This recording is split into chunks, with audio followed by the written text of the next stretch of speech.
కల్తీ మాఫియాకు అడ్డాగా మారింది ఏపీ. దొంగలు కలిసి ఊర్లు పంచుకున్న రీతిలో కల్తీ మద్యం సిండికేట్ రాష్ట్రాన్ని దోపిడీ చేస్తుంది.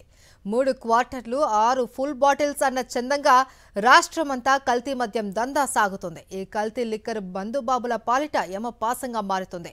ఏపీ మొత్తం ఇదే విధంగా కల్తీ మద్యాన్ని విచ్చలవిడిగా తయారు చేసి ప్రజల జీవితాలను నాశనం చేస్తున్నారు. ఓవైపు విశాఖ నగరం, మరోవైపు రాజమండ్రి పరిసర ప్రాంతాలు రెండింటికి అనువైన ప్రదేశమైన అనకాపల్లి జిల్లాను నకిలీ మద్యానికి అడ్డాగా మార్చేశారు కూటమి నాయకులు. కూటమి నాయకుల అండదండలతో నకిలీ మద్యానికి అనకాపల్లి జిల్లా కేంద్రంగా మార్చేసి పరవాడ, అచ్యుతాపురం ప్రాంతాలలో మినీ కల్తీ లిక్కర్ కేంద్రాలను సిద్ధం చేశారు. ఈ కేంద్రాలలో సిద్ధం చేసిన కల్తీ మద్యాన్ని బెల్ట్ షాపులకు, ఆపై మరిన్ని చోట్లకు తరలించి విక్రయాలు చేసేస్తున్నారు. హైదరాబాద్ నుంచి స్పిరిట్ ను భారీ ఎత్తున కొనుగోలు చేసి అనకాపల్లి జిల్లాలో ఈ నకిలీ మద్యాన్ని తయారు చేస్తున్నారు కూటమి కల్తీ గ్యాంగ్. అచ్యుతాపురం ప్రాంతంలో ఈ కల్తీ మద్యాన్ని తయారు చేసిన తరువాత బెల్ట్ షాపులకు తరలిస్తున్నారు.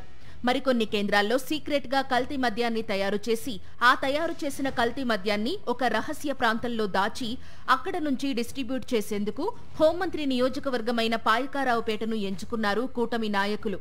పాయకారావుపేట ప్రాంతంలో ఒక పెద్ద గోడౌన్ను ఏర్పాటు చేసుకుని ఆ కేంద్రంలో ఈ భారీ కల్తీ మద్యాన్ని దాచేసి అక్కడ నుండి రాష్ట్ర వ్యాప్తంగా అనేక చోట్లకు ఈ కల్తీ మద్యాన్ని సరఫరా చేస్తున్నారు.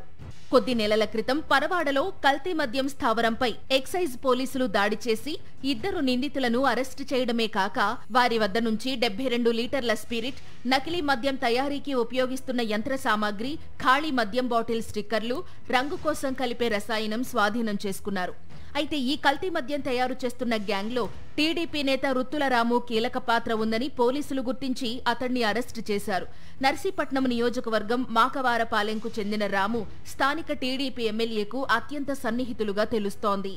చెన్నైలోని బర్మా కాలనీకి చెందిన టీం కాస్త ఖరీదైన మద్యం ఖాళీ సీసాలను సేకరించి అందులో మామూలు బ్రాండ్ మద్యాన్ని నింపి ఖరీదైన మద్యంగా సరఫరా చేస్తోంది. విశాఖ వ్యాప్తంగా డిఫెన్స్ మద్యం పేరుతో విక్రయించి భారీగా దండుకుంటోంది వెంకటేష్ పిళ్ళై బృందం. ప్రధానంగా చెన్నై నుంచి ట్రావెల్స్ ద్వారా ఈ మద్యాన్ని తరలిస్తున్నట్టు తెలుస్తోంది. తాజాగా అక్కయ్యపాలెంలో పట్టుబడిన ఈ మద్యాన్ని పరీక్షల కోసం ల్యాబ్కు పంపగా ఆరోగ్యానికి తీవ్ర హాని కలిగించే పదార్థాలు కూడా ఇందులో కలిసి ఉన్నట్టు ల్యాబ్ నివేదికలో తేలింది.